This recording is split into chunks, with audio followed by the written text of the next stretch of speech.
Toad the brake van was feeling sad. Everywhere he looked, he could see engines and coaches moving steadily forwards.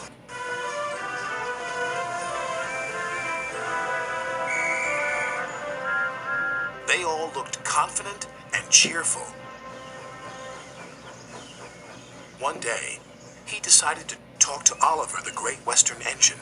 I'm always going backwards, Mr. Oliver. I have forward-thinking views. I could be a leader, if you know what I mean. You can't be a leader without a train to follow. You don't have a train, Gordon said.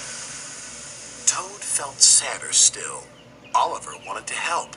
You're a very useful brake van, Toad. You help me brake, and you keep my freight cars in order when we go down hills. I know, Mr. Oliver, but it would be so exciting to go forwards for a change instead of always seeing things sliding away from me. The freight cars were cross with Toad. Who's he to start complaining? He's lucky to be able to look after us. Let's teach him a lesson.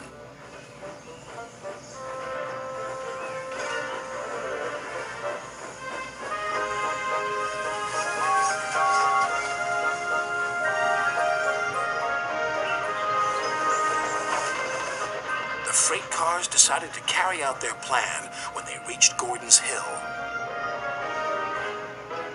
When they were nearly at the top, they played their tricks. Ready, steady, go! And they jerked at a coupling, which broke.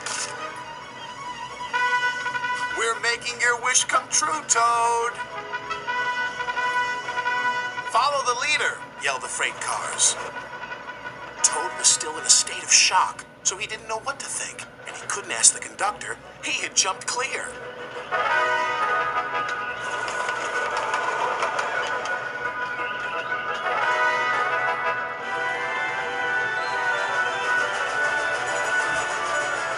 Faster, faster, as fast as you want, screamed the freight cars.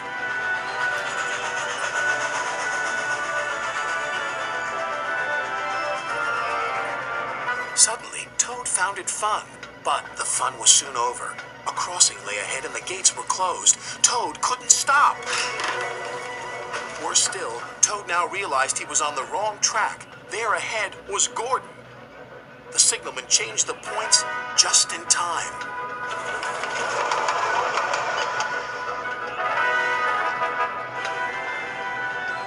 On, faster, cried the freight cars.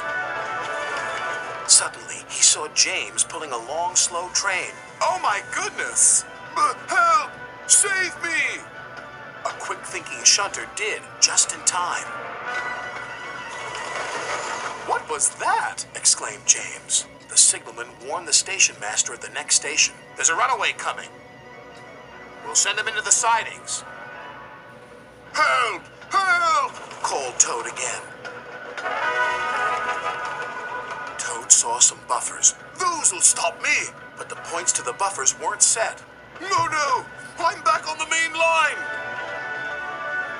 Meanwhile, Oliver was racing to the rescue. I must catch Toad. I must! Toad sped past Henry. More danger lay ahead. Men were working on a bridge, but they had been warned about the runaway Toad and his freight cars. They diverted him onto old sidings, straight into a muddy pool.